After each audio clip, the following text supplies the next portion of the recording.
राजस्थान में संपन्न हुए 2 विधानसभा उपचुनावों में कांग्रेस ने जीत हासिल कर ली है।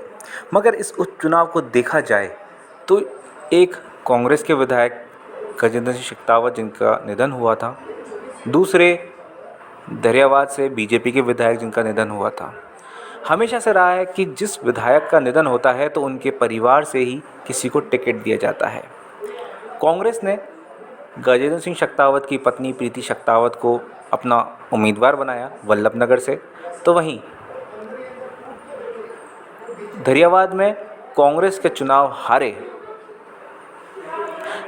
नागराज मीणा को कांग्रेस ने अपना टिकट दिया, अपना उम्मीदवार बनाया। वहीं बीजेपी ने दरियावाद के अंदर कन्हैया लाल मीणा जो कि दिवंगत विधायक के पुत्र थे, उनको टिकट ना देकर खेत सिंह मीणा को टिकट दिया, जो कि बीजेपी के कार्यकर्ता और बड़े नेता के रूप में माने जाते हैं। वहीं वल्लभनगर के अंदर उदयलाल डांगी जो कि बीजेपी के कद्दावर नेता हुआ करते थे, चुनाव लड़ा था। 2018 में वे चुनाव लड़े थे, तीसरे नंबर पर रहे थे।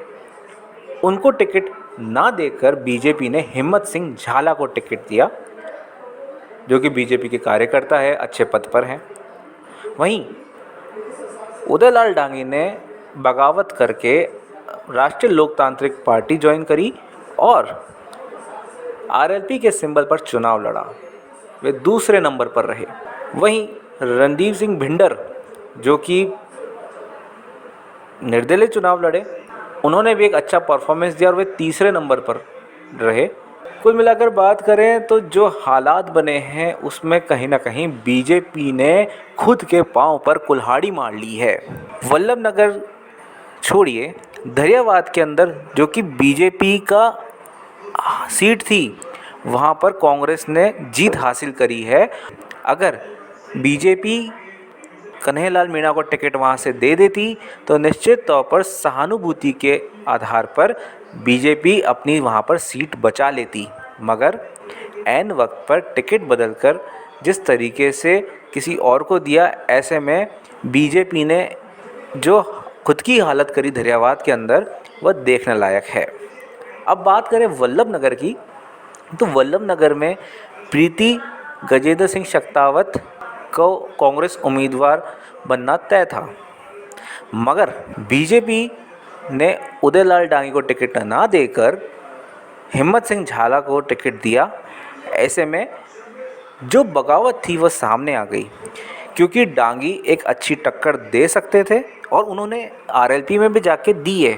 तो इसका मतलब ये कि बीजेपी और डांगी के अगर वोटों को एक करा जाए तो उस हिसाब से डांगी जीत सकते थे चुनाव, मगर बीजेपी ने कुछ अलग चीज़ अपनाई और ऐसे जने को टिकट दिया जो कि शायद अपनी जमानत जब्त ही करा बैठे। चौथे नंबर पर हिम्मत सिंह झाला रहे हैं। बीजेपी की जो परफॉर्मेंस की अगर हम बात करें तो वो परफॉर्मेंस सामने दिख रही है। 2023 में चुनाव होने हैं, मगर जिस तरीके से जीती जिताई सीटें बीजेपी ने गंवा दी, ऐसे में सवाल ये उठता है कि किस दिशा में जा रही है बीजेपी।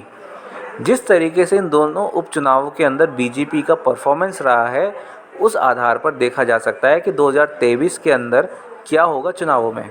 जिस तरीके से वसुंधरा को साइडलाइन किया गया है, उससे साफ पता चलता है कि क्या होगा 2023 के चुनावों में। जिस तरीके से कार्यकर्ताओं को भी दरकिनार करा गया, पूरी तरीके से मन बना लिया था कि हमें चुनाव हारना ही है, और वही हुआ।